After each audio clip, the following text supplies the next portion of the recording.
way they do, and really passionate about traveling the country, going to campuses, talking about this, getting in front of college students so that they can understand it. They can understand the mistakes that I made, and they don't have to make that. They don't have to make those themselves. And that hopefully their generation can grow up and live through a much better dating space than the current 30s, 40s are going through at this moment in time. Where were you in my 20s, sir, when I needed all this advice? I'm sorry I wasn't there for you. I'm here. I'm here now. So, first question for you, why did you get involved in this type of work? So for my entire life, I think I've given off the vibe of life coach, not because I try to, just naturally, but my default state. I'm always the person that the friends and the family come to with questions and relationships and this career. Like it doesn't, whatever it is, like CT has the answer, right?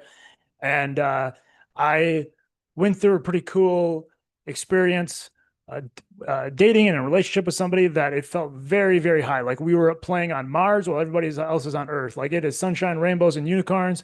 And as high as we were, then we were that low.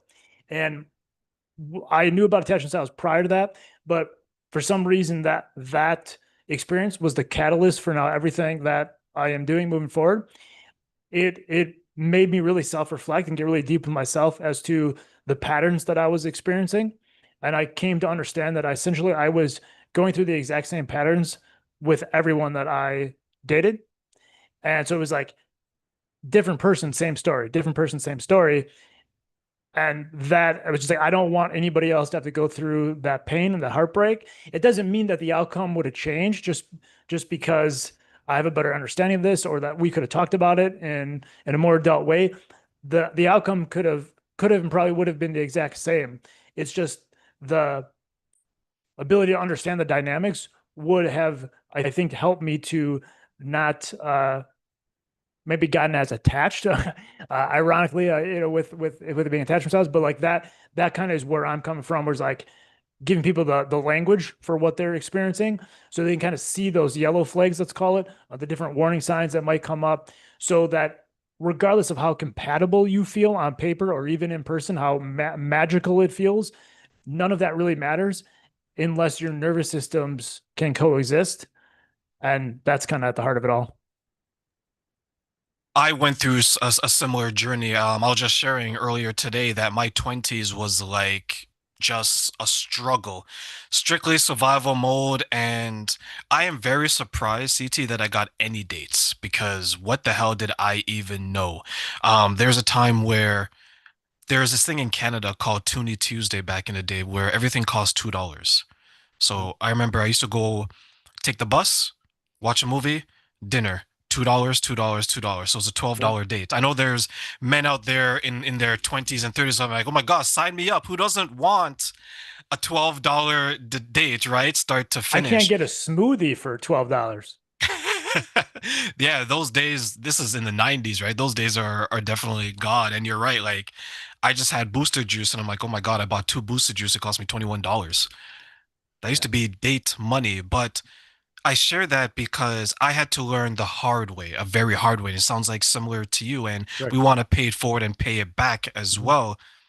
When you mention attachment styles, tell us the different attachment styles and how they may apply to ourselves and as well as our relationships. Absolutely. So there's four. There's secure and three insecure. So we'll just start with secure. It's pretty self-explanatory. Let me back up 1 second. Is that most of this is coming from your childhood, how your parents showed and gave you love or caregivers. Also, it can be your past relationships. So you may have been born and raised one way, and then because of relationships, became, transitioned to a different style.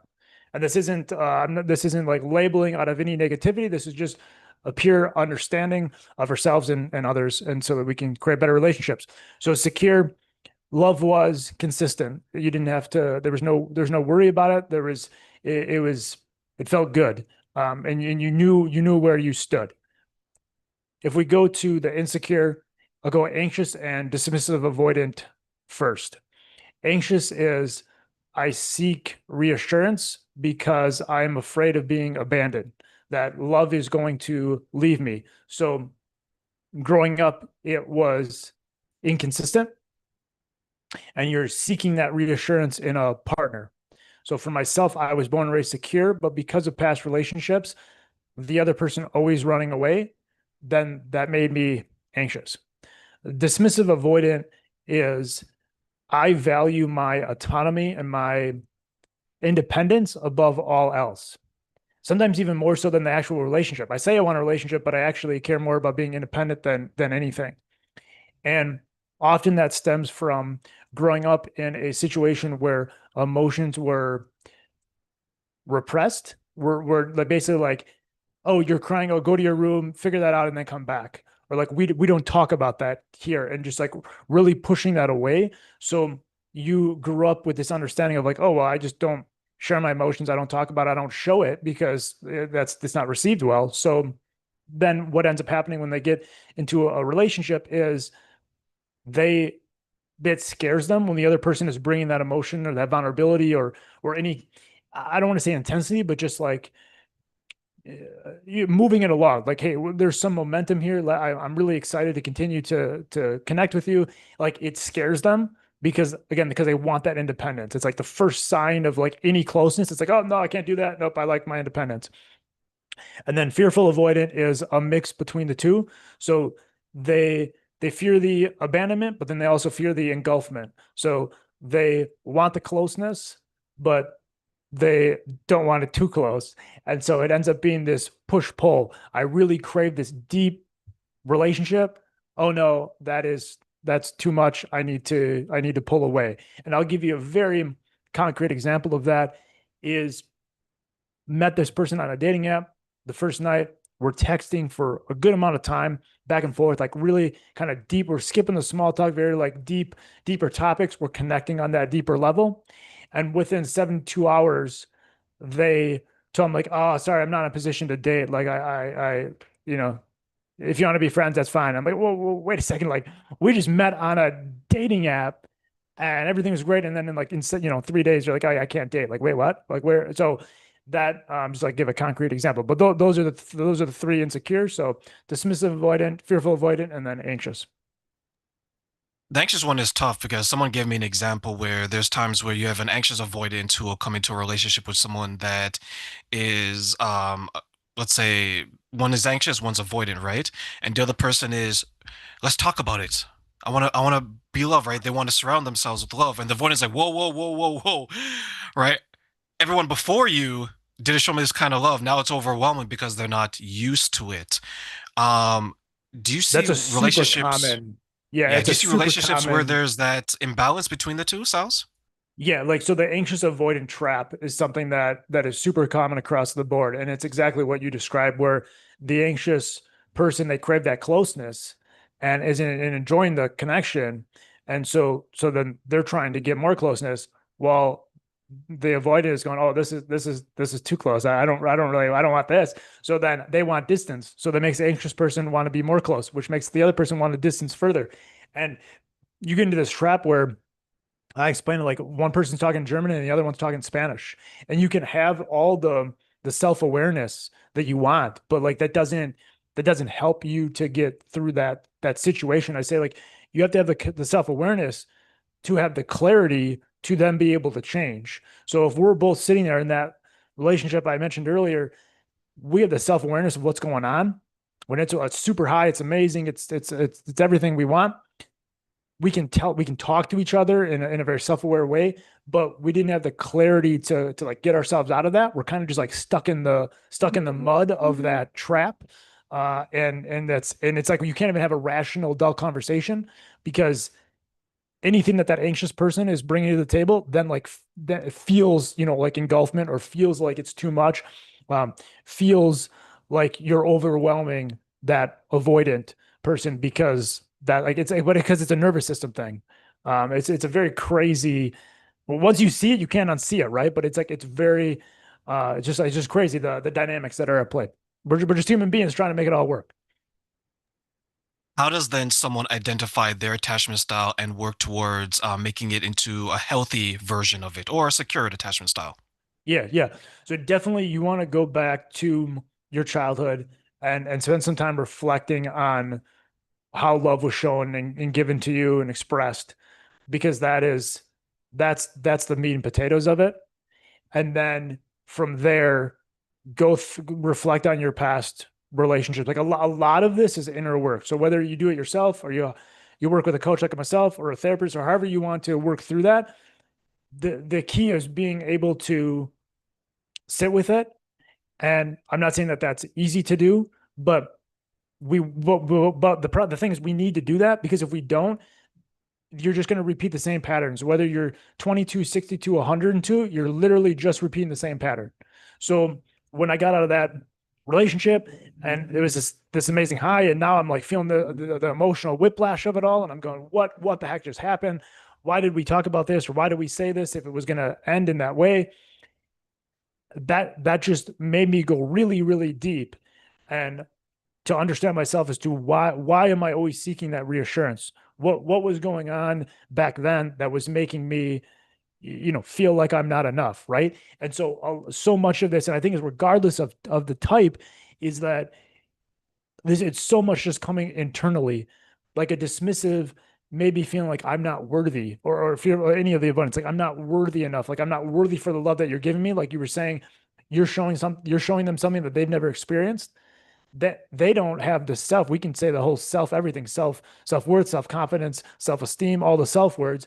Like you don't have the belief in yourself that you're worthy of that kind of love. And so if you don't work through that, then you're going to be, there's either two routes. You're either going to be in the same pattern in like everybody that you have a relationship with, everybody that you date, or you're going to find yourself in like a long-term relationship, in a marriage, or however that looks like for you, but you're not going to be fulfilled, because it's like okay on the surface, but on a what you really crave on a deep level is not going to be able to be expressed by that other person, because you're basically just picking like safety. Not, sorry, the safety is not the right word. You're just picking like no growth over like, hey, let's do this thing and let's grow together, and be better together. Challenge, I guess, was the word I was looking for. Like they're not going to challenge you. It's just like, it's just, it's okay here, but no, like we want to be up there. What can someone do then to make that journey not as difficult as maybe it sounds like? Yeah, I would say it. I've always been very self-aware and like very into personal development, self-development, all that stuff. That comes very natural to me. It's probably why I do the work that I do. If that's not something that is second nature to you, if that's not something that excites you, and probably the other way probably scares you, I would be talking to others, that friends, family, or a trusted therapist, a coach, whoever it might be, somebody outside of you. Because what I see a lot happening is self-sabotage. So you're you're stuck in that pattern, but you want to change. You want it to be different, but because of whatever inside of you is blocking it, it's preventing you from being able to do that. So talking to somebody that can help you work through that and kind of see it from the bird's eye view can help a lot. You have me thinking, CT, because I remember dating someone, this was a number of years ago, and and she had an avoidant attachment style, because for her it was a way for her to protect herself, because she was very independent, because she had to be, not necessarily Correct. because she wanted to be, right? Which Right. you probably seen so many of these. The dangers though was that she was that way for so long, it became her baseline, became her normal. Yep. So when someone who enters a relationship with her, like I did, or maybe others after me, when they're trying to navigate the relationship, what advice do you have for them who's maybe coming face to face with this for the first time and they're like, whoa, whoa, whoa, what is this? Yeah. I think it can be very difficult in the midst of the relationship to be able to quote unquote fix it, because what you said is like it's the baseline, right? Like my baseline is here, your baseline is there, and like how do we come together? I think we if you have an insecure attachment style, that can't just be fixed by being with somebody that is secure. It it kind of could just exacerbate or compound the, if you're anxious, that it may actually make it worse in the sense of you're like overly dependent then on that secure partner. So in theory, like, oh yeah, we just want to meet somebody that's secure. But I think we also want to be careful to not push away the things that we need to work on internally to be able to change, because what you're saying, I experience exactly what you're saying. The so independent, they don't need anybody. That's their baseline. They're used to that there's literally nothing that I or you could say or do to change them. It's like an addict. Like you can't change them. You can talk to them and show them everything till you're blue in the face, but like nothing is going to change them or the situation unless they want to change themselves. So inside of the container of the relationship, both people have to be mutually invested and mutually willing to do the work. And if one person is at a 9 out of 10 in that scale and one is at a 4 out of 10, it's rarely ever going to be able to get to a point where it can work, where it can, fully work out and flush out, because you're coming at it from like two different hemispheres. From a man's perspective, that's tough because we're problem solvers, conflict resolution, right? From a woman's perspective, that's difficult as well because they're nurturers. CT, I can help you become better. Train, I can nurture you. I can make you feel this way. Is there a or what is a different approach that men and women can take, since many times they're coming from two different areas? One's maybe a problem solver, the other one's more from a nurturing perspective. I always just go back to the self-awareness piece. Like if I don't know and understand myself, if I don't love myself, I can't do that for another person. And regardless of whether I'm in or out of a relationship, whether it's this style or that style, regardless of the age of the people, like like none of it matters unless we're whole within ourselves. Doesn't mean that we need to be perfect. Nobody is perfect. But if we came to dating with a deeper understanding of ourselves and what we desire in an authentic way, then, and everybody did that, we would be living in a completely different world, because what's happening is everybody's basically like saying, oh, if I'm in a relationship, then I'll be happy. Or if I have this person, I'll be happy.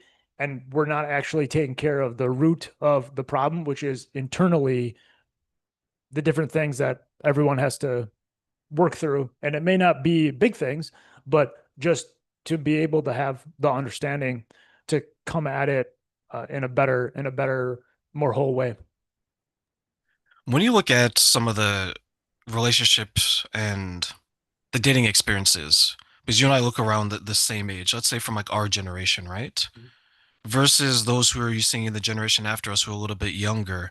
What are some of the differences that you see, or even similarities? Yeah, I would say the biggest thing is we have the attention span of a freaking squirrel. And it's I really say it's like social media that has compounded it, where like just think about the evolution of social media, and now we're all into the shorts, right? Every platform has the shorts and the little bite size of everything, because that's how our brains are being trained. So regardless, this is not an online dating problem anymore. This is a modern dating problem, because there's the paradox of choice. There's a better person, a more attractive person, a more financially stable person. All that is just a freaking swipe away, or meeting somebody wherever. But it's just the idea that the grass is always greener.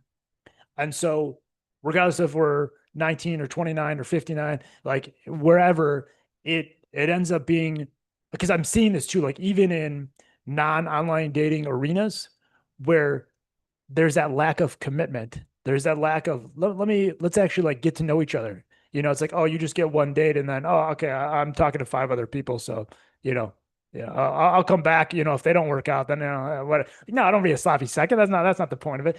But it's like there's this lack of commitment, but there's like lack of continuity, lack of consistency.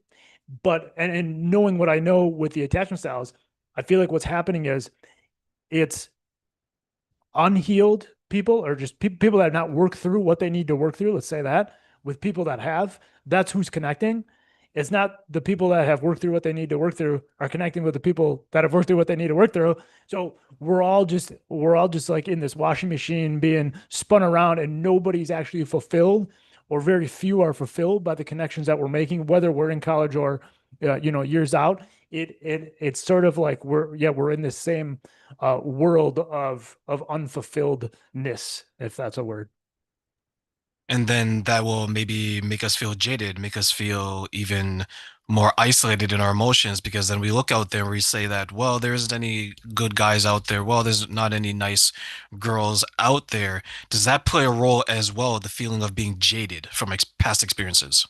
Yeah, yes, the we're exhausted, we're burnt out, we're just tired of the whole dynamic. And I just did a podcast episode on this recently, Securely You, if you want to check it out, the podcast, and about that. Sorry, I completely lost the thought that I had there. Sorry, it'll come back. It'll come back at some point.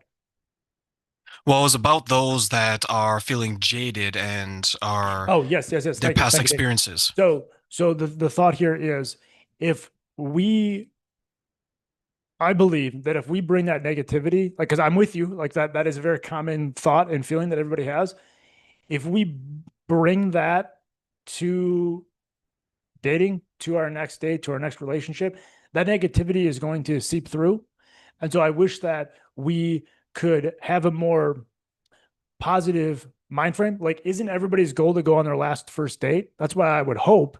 But we've created this culture of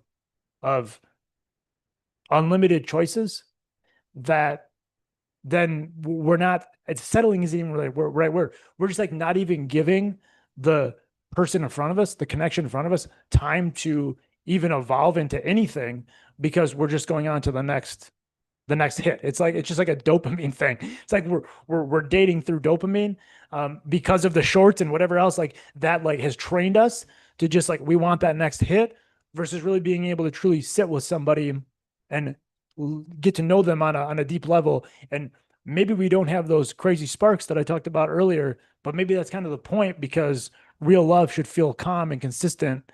And maybe it's quiet at first, and that's okay. But we are trained to think it's the opposite.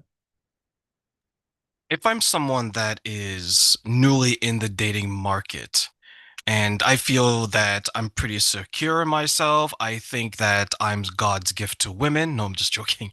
I think that I'm successful by what I define success as. What are maybe some of the tips or some of the advice that we can give that person to identify a healthy partner? Yeah, I would say what I'm noticing is there's a lot of people that talk the talk, but they don't walk it.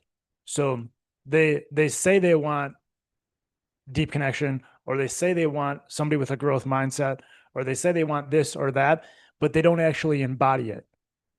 So what I would tell people is, and this is advice for myself as well, like I am living through this as well, is to make that other, I don't know, make the other person, like, have the other person show you that they can meet you where you need to be met. We can't be in this space of chasing, and oh, because they said this, or because their profile had this, or because of whatever, like, oh, that's great, that's amazing, that's what I want. Like, that, I'm seeing this a lot, where we're saying one thing but our actions are saying something else. And so to like go into it with that mindset of really kind of like an observing. I think because of my past being anxious, I'm very much, and I can feel very deeply. I can feel those emotions, the intensity. I can, inside of me, I can feel that connection. That's all great, but that alignment doesn't mean anything if they can't actually hold up their end of the bargain, or actually follow through and have that consistency. So it's something that I'm taking through, is just like, be at a place where I am comfortable and confident in myself, where I can sit there, and if you can't meet me where I need you to meet me, that's okay. That there's nothing wrong with that. But I'm not going to chase you down, and I'm not going to over-index myself, and I'm not going to chase your reassurance because I need it. Like I am whole as in and of myself, and I desire that another human being. And if we can just come at it from that mindset. There's a woman I used to know that she struggled with what you just described, where she wanted to be confident and understand herself. And one of the reasons why is she was always able to find herself in a relationship. So she didn't ever feel the breakup per se, right? Because she broke up with Terrain, there's pain there, but then there's someone a month later, so she can overcome it. She breaks up with that person, then there's CT. She breaks up with him, and sorry, it's not breaks up, then which ends, and so on and so forth, until she got married. And when she got married, that lasted a number of years. But when that ended, that's what forced her to look back. And the reason why she was forced is because one, she was older. Two, it was someone finally telling her what they was wrong through their eyes. And three, that person was the first person she was ever with who elevated her lifestyle versus the other way around. She was elevating the lifestyle of the men. And since that marriage, CT, she's dated not one, not two, not three, not four, but five guys in 2 years, where Mm, she went a number of years being married previously.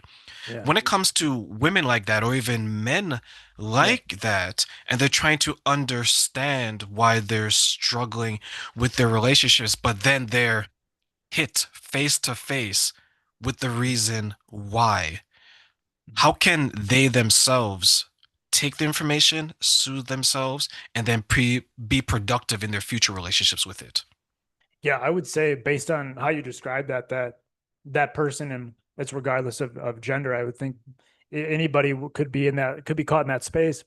Is there's something that those relationships, like that's like a void that she was in your scenario, that she was filling by those relationships, and getting out of that one to get into the next one, to not feel that pain.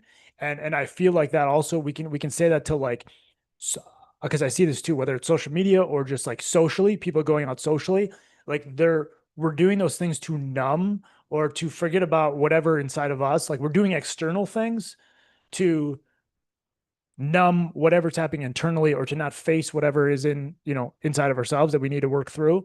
And so that's why I just always am saying on the self-awareness piece, because there's something within that pattern of why that's happening, that the root of it is inside of her. Would that be difficult for someone to identify and accept that maybe they're the problem? Yeah, I would say it's probably an ego thing. We don't want to hear that. I'm so much of a, I can see, from the 35,000 foot view, so I don't see it in that way. But I would say, at a society at large, like yes, like that, there would be, I think, and again, regardless of gender, I would feel like that would be something that people would have potentially trouble being able to work through. Yeah, I think this is not a man or woman thing. This is a person thing to your point, right? And if you're have an avoidant attachment style and you're the problem, you're gonna run.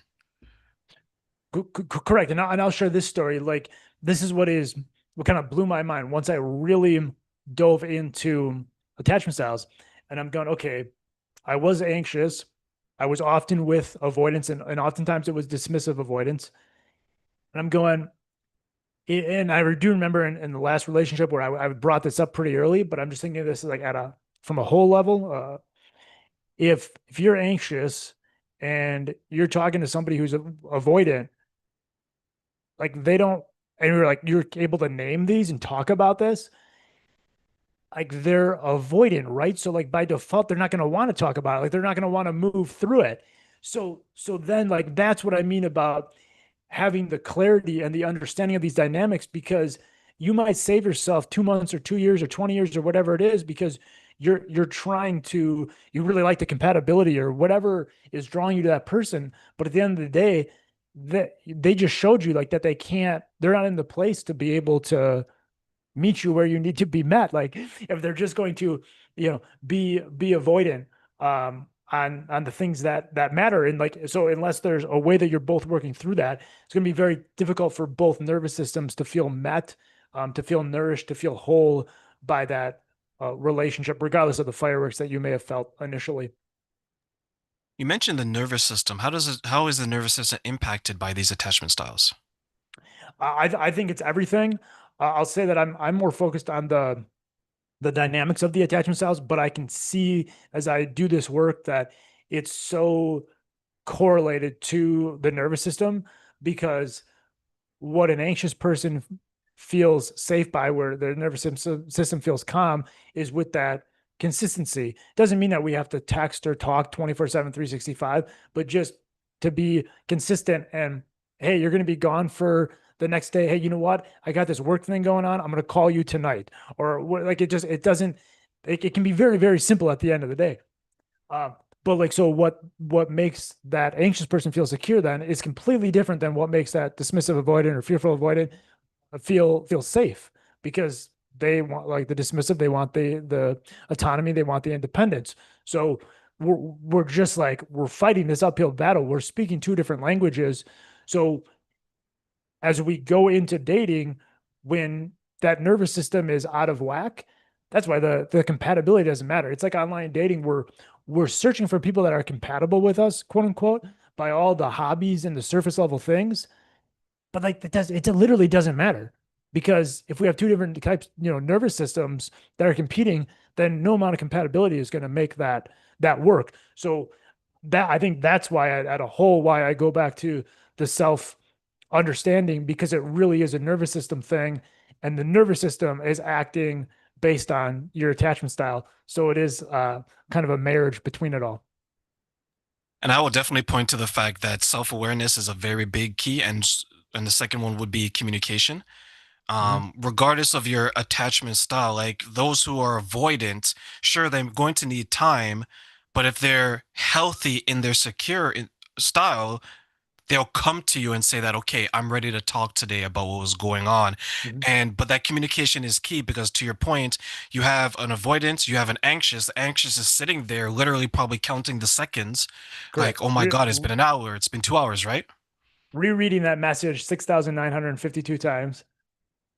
Yeah, trying to be like, okay, what is going on? Should I jump in my car and drive there? Or do I call and I call and I call and I call? And then you have such a disconnect, and that it's tough. It honestly is tough, because the expectation, I think, in general for a lot of people is we reach a certain age in our life, hopefully before 30, because we've been an adult for so many years, is that you should be able to talk about your issues.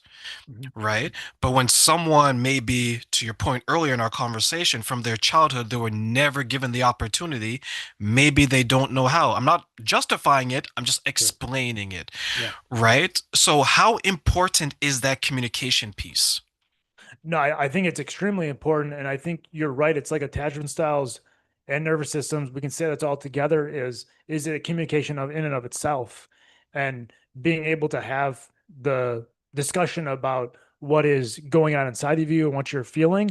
You should never, in a relationship, you should never feel like a burden when you're just expressing how you're feeling. And a lot of times an anxious and an avoidant will feel that, because one feels engulfed by it, and one is trying to seek closeness by it.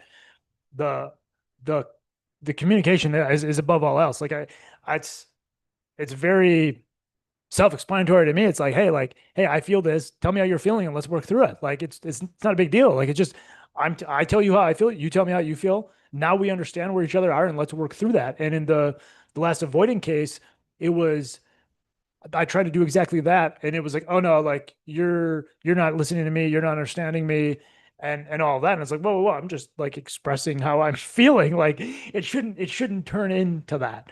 Um, yeah, it's a very I wish that the communication there I think, to go back to, it's like a muscle that you haven't worked.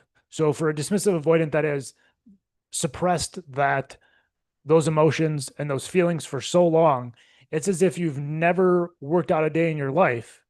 And so you're scared, you're not confident, you're not sure what the heck to do when you walk in there versus somebody that's worked out for the last 5 years. It's like, oh, well, you do this and you do that and you do this, and it's no big deal. That is like a metaphor in my mind is like for that kind of situation where they just haven't, it doesn't mean that avoidant doesn't want to discuss those things or can't get to that point, but at a baseline, they haven't worked that muscle enough, quote unquote, to be able to have those conversations. I have yet to meet a dismissive avoidant that has been able to meet me in that place and to be able to co-create a relationship without shutting down, running away, and all of that. That's just from a personal experience standpoint. And I'm here for it. And I'm like, hey, I'm here to give you everything that I have. And it goes back to like they can't meet you where you are. It's like I'm here. I'm totally here. I'm not going anywhere. I'm like I want to give you everything that you deserve. But then it kind of ends up going the other way. And it's like, oh no, I've never actually received a love like that. So I don't know what to do with that. And that scares me. So I'm gonna run away. And we can't even have the adult conversation. I think in a lot of cases, and I will agree with you, is that they can't see it from their own emotional perspective, right? Like they're looking at it as I need to go run to my safe space, my underneath my bed, the closet with the door behind the basket, right? Like that's their emotional perspective. Yeah. But as we get older, you can't fit underneath the bed as much. Maybe your stomach is too big. You've grown up, you're taller, right? There's all these things. Your shoulders are too Yeah. broad, too Yeah. much muscle, right? CT, Yeah. you're just too Yeah. strong. You can't Yeah. fit in Yeah. your secret space that was there for as a child. But Yeah. as you get an adult, you have more to lose because at least when you ran away within your home, you know your mother, your father, maybe both Mhm. were keeping the roof over your head. As an adult, when you run, I could be like, oh my God, if I fall in love with terrain, what does that mean? My life would have to change. The independence that I had, I'm gonna have to give up some of that. I'm gonna be dependent on him Yeah. because our Yeah. bills are Yeah. joint. Our Yeah. life is joint, right? The love I have for me now is not only coming from me, it's coming from another source. How scary could that be for someone who's an avoidant attachment style to give up some of these things that they got so used to earlier on? Yeah, I mean, no, it's what you said is spot on. I mean, that's the disconnect. That's what's going on internally is that yeah, that they have a hard time processing through those emotions because they haven't worked that. And I would say what I've experienced with fearful avoidant is how they want that closest and then they run away. So you feel this deep connection and then they're out the door. What I would say is to talk to somebody that you trust that can see it objectively because I see it a lot with fearful avoidance where we're like self-sabotaging the connection. And that doesn't mean that you're getting married to them tomorrow. I don't it doesn't need to be like crazy sparks like that. I don't mean that. It's just the understanding of like there's something here. Let's explore the opportunity. Let's have the opportunity to explore that connection versus just running away at the first sign of discomfort.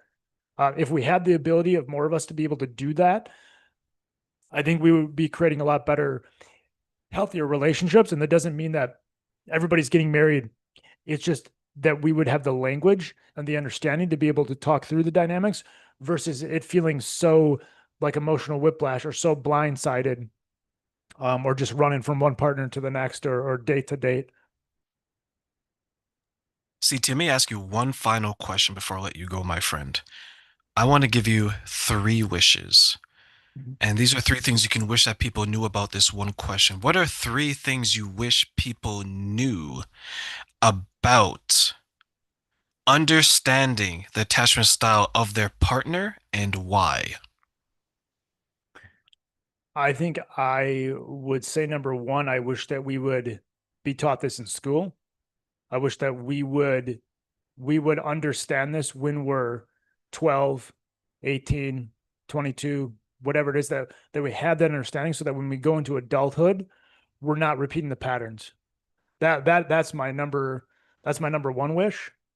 Number two would be that we would have the ability to communicate, that regardless of style, that we can communicate without shutting down, that we can have the adult conversation without it turning into blaming the other person, without it turning into a big argument, without any of that. That we can, maybe we agree that it's not working, that's not going to work out. That's fine, but let's have that adult conversation versus the ghosting and the whiplash, the blindsidedness, the I'm just keeping you on the roster while I'm talking to five other people, all of that.